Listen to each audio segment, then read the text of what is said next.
Sometimes you just get lost. It's Friday and, you know, James Comey may go to jail. James Comey may go to jail. It's just so funny to me.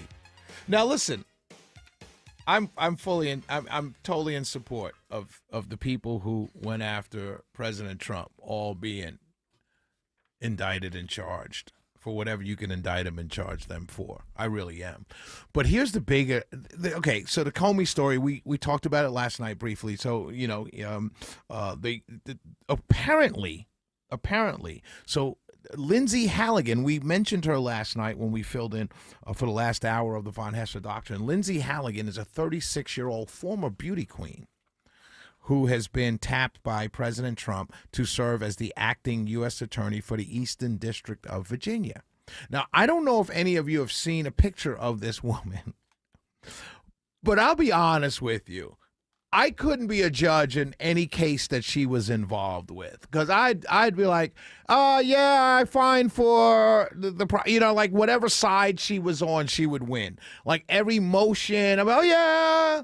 Motion for Miss Halligan. I'm talking, you know what I mean? Like she is drop dead, right? And typical Trump-looking woman, blonde hair, long blonde hair, long legs.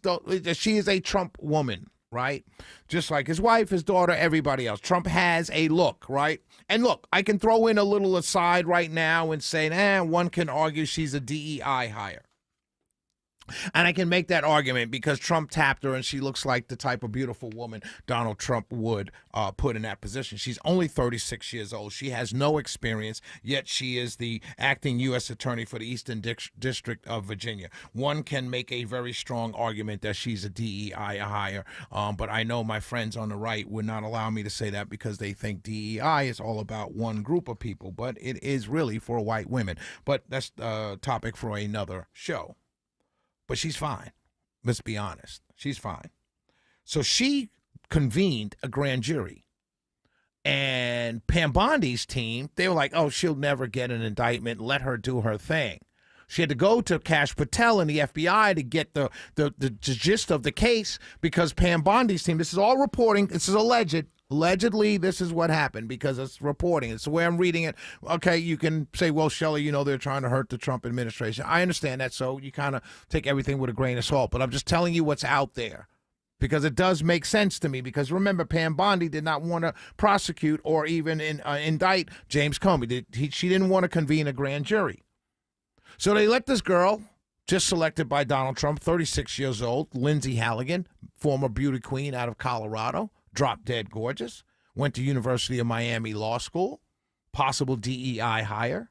I can say that because she's fine. She could have been hired because she was good looking. It's the world we live in now. We question everyone's experience and qualifications based on who they are. And we know DEI mostly impacts and benefits LGBT members and white women. But I'm not saying that about her. I'm just saying I could make that argument. So she convenes a grand jury.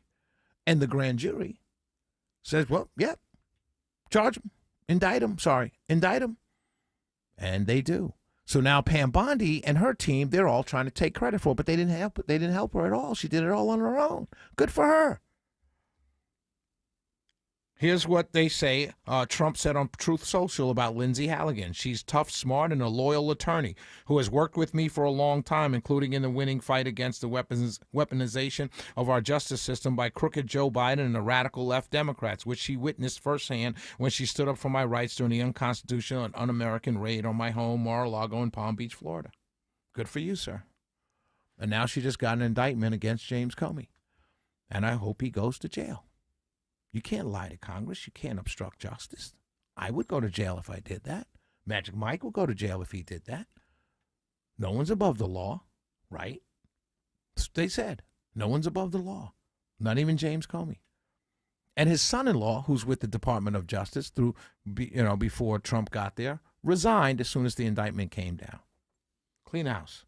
Clean house. I'm all for it, ladies and gentlemen. Oh, by the way, I've got to tell you this.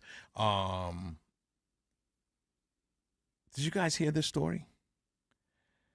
That the FBI embedded more than 2 dozen. This is now, let me tell you where this is coming from. There's a story out there, and we're trying to get Mr. Congressman Loudermilk on the show. We're desperately trying to get him on the show, my friends. But here's what it is. And let me read to you. I'm reading from the Yahoo.com article that came from the Dallas Express, okay?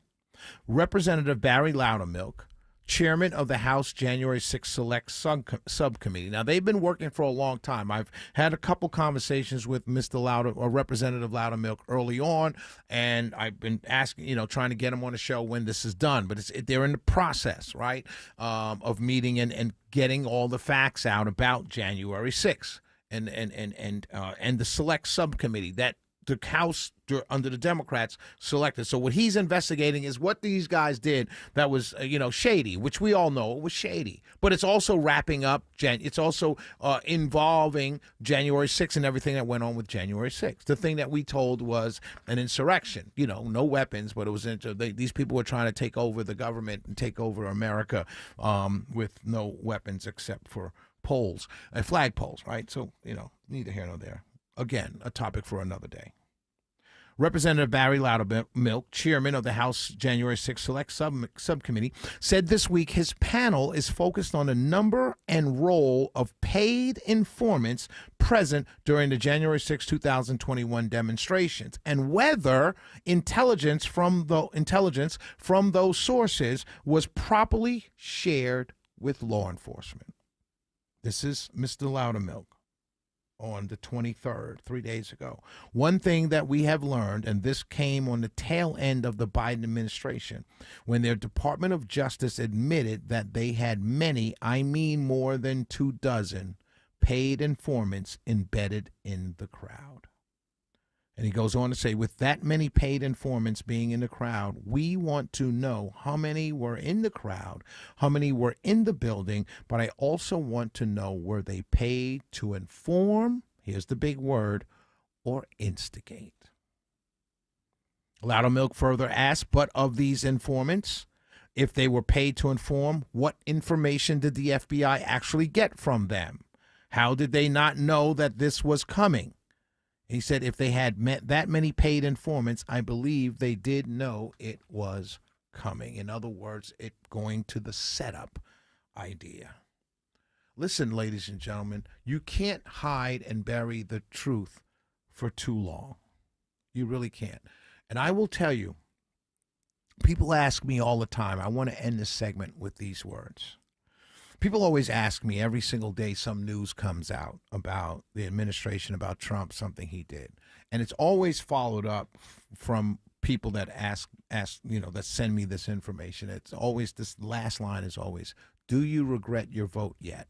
That's what they always say. Do you regret your vote yet? It's almost like something they're asking you. You should be, and I always write back, no, not at all.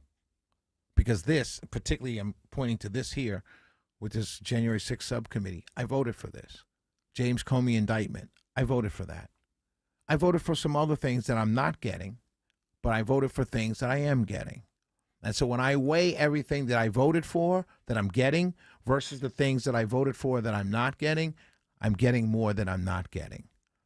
Now, if you want to weigh importance of things, I really want these prices to come down.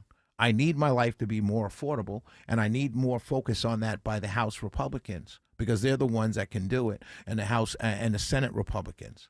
And the more they ignore those kinds of things, the more they ignore paying attention to those kinds of things, the more that they don't look at what's going on with working class Americans, particularly blue collar, that turned to Trump and the Republicans because they were on the same tickets.